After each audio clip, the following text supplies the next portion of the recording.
পাপ পুণ্য নিয়ে কয়েকটি গুরুত্বপূর্ণ হাদিস। হযরত নাওয়াস ইবনে সামান রাদিয়াল্লাহু থেকে বর্ণিত, নবী করিম সাল্লাল্লাহু আলাইহি সাল্লাম বলেন, পুণ্যবত্তা হলো সচ্চরিত্রতার নাম এবং পাপ হলো তাই যা তোমার অন্তরে সন্দেহ সৃষ্টি করে এবং তা লোকে জেনে ফেলুক এ কথা তুমি অপছন্দ করো। সূত্র সহিহ মুসলিম, হাদিস নং 6680।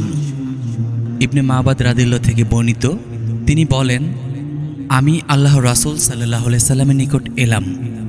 অতঃপর তিনি বললেন, তুমি পুণ্যের ব্যাপারে জিজ্ঞেস করতে এসেছো? আমি বললাম, জি হ্যাঁ।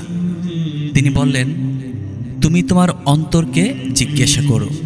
পুণ্য হলো তা যার প্রতি তোমার মন প্রশান্ত হয় এবং অন্তর পরিতৃপ্ত হয়, আর পাপ হলো তা যা মনে খটকা সৃষ্টি করে এবং অন্তরে সন্দিহান হয়, যদিও লোকেরা তোমাকে তার বৈধ হওয়ার ফতোয়া দিয়ে থাকে। সূত্র আহমদ, হাদিস নং 18001 এবং 18006।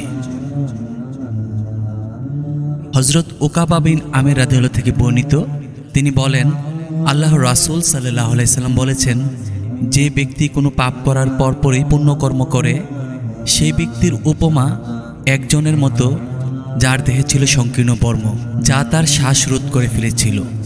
অতঃপর সে যখন একটি পুণ্যকর্ম করে তখন বর্মের একটি আংটা খুলে যায়, তারপর আরেকটি পুণ্য করলে আরও একটি আংটা খুলে যায়, ফলে সে সংকীর্ণতার কষ্ট থেকে মুক্তি লাভ করতে পারে।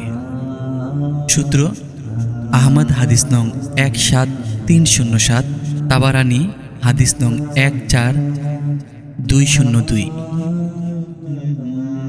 হযরত উমামা রাদিয়াল্লাহু থেকে বর্ণিত, আল্লাহ রাসূল সাল্লাল্লাহু আলাইহি সাল্লাম বলেছেন, নিশ্চয়ই বামের ফেরেশতা পাপী বা অপরাধী মুসলিমদের উপর থেকে 6 ঘন্টা কলম তুলে রাখেন।